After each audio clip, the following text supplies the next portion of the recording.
welcome to the show. Today is November 6th, 2022. Let me start by saying that I am not a financial advisor. This is not financial advice. This information is intended for entertainment and educational purposes only. Today we'll be talking about a stock symbol MMTLP, and this is a slightly different video than the ones you might be used to seeing from me. This is intended for new investors. This is a frequently asked questions slide deck, and it should hopefully clarify a lot of information for new investors. So let's start. MMTLP represents some oil and gas assets from a company called Torchlight Energy. There are approximately 165 million shares of MMTLP, which represents a 49% revenue interest in about 3.2 billion barrels of oil and gas assets. 3.2 billion barrels of oil. There's about 3.7 billion barrels of oil and gas assets in West Texas, near El Paso, in a place called the Orogrande Basin. So the company Torchlight Energy and another company called Metamaterials merged, and they are spinning out these oil and gas assets to another company called NextBridge Hydrocarbons. S1 filings have been done with the SEC for this spin-out process. The last S1 filed was an amendment number 3, which took place on October 21st, 2022. So we're expecting an approval very, very soon.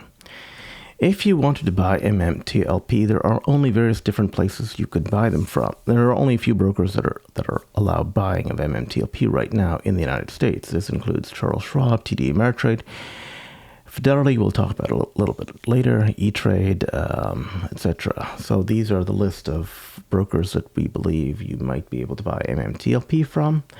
In general, buying MMTLP may be considered a difficult process. On Twitter, we see that Ali from Trading Secrets has indicated that some people from Fidelity may be having problems buying MMTLP. There are some rumors that it might be a close-only position at this point. In any case, here are the key players that are in the MMTLP play, whom you may have heard of or seen or whatever.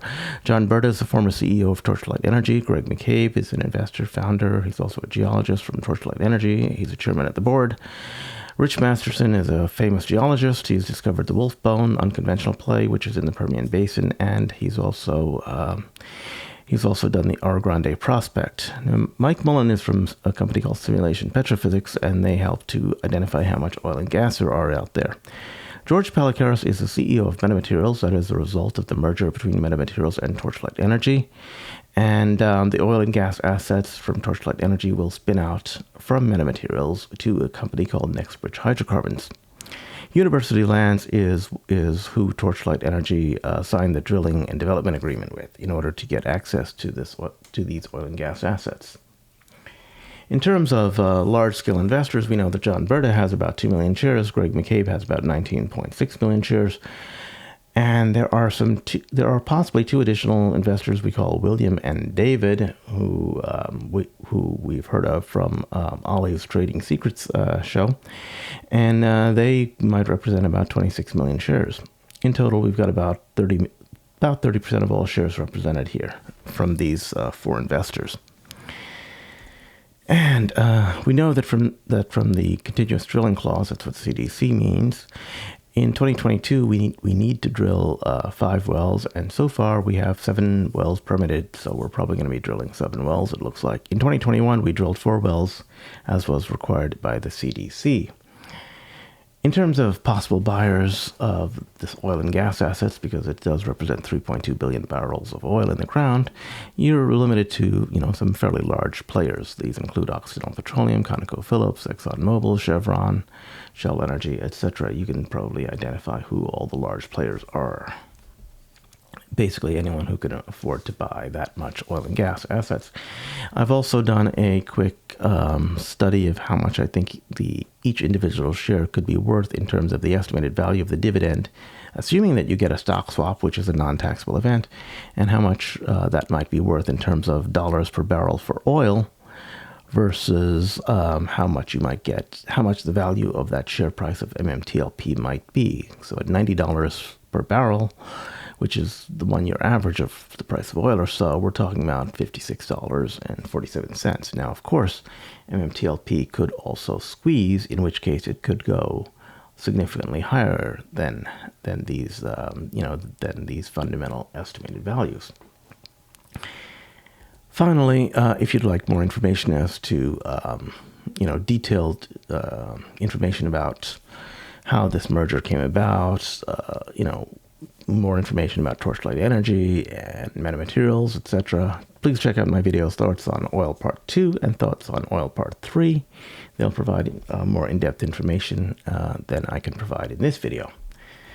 There are some additional videos I've made about the S1 filing process, which started with the first S1 that was filed about 2 months ago. And each video is progressive. It assumes you know all about the S1 it assumes you know about the previous video. So I would start with the first MMTLP NextBridge Hydrocarbons S1 filed and some long-awaited answers. But each one is about, each one builds upon the last. So that'll tell you about the S1 filing process. And my last video on the S1 filing process is that amendment number 3 has been filed. That was about 5 days ago or so, or I think. Actually, no, that was on October 21st. Sorry, that the S1 was filed. So we're getting very close to S1 approval because there are, I believe, very few changes there. So hopefully we'll get an approval on the S1 process very soon. I have some videos about the last drilling that's taken place. It looks like we're up to 7 wells. Here are some links to that information and to those videos. Finally, we have this video, which is a quick general overview of MMTLP and what the play is there, 1 year of trading on OTC markets. And there's an interesting phenomena that's going on because of the merger of Metamaterials and Torchlight, that there could be something called a double squeeze, where we have MMTLP being the profits of MMTLP being reinvested into MMAT, and that could result in what people on the internet and Twitter are calling the double squeeze. And I've got a quick video on that, which is should explain that in detail. So so that's about it. So that's my quick FAQ. This is intended mostly for new investors. If you've been investing in MMTLP for quite some time, you probably already know all this information. Anyway, I just wanted to put together an FAQ for new investors. Again, let me end by saying I am not a financial advisor. This is not financial advice. This information is intended for entertainment and educational purposes only. Goodbye.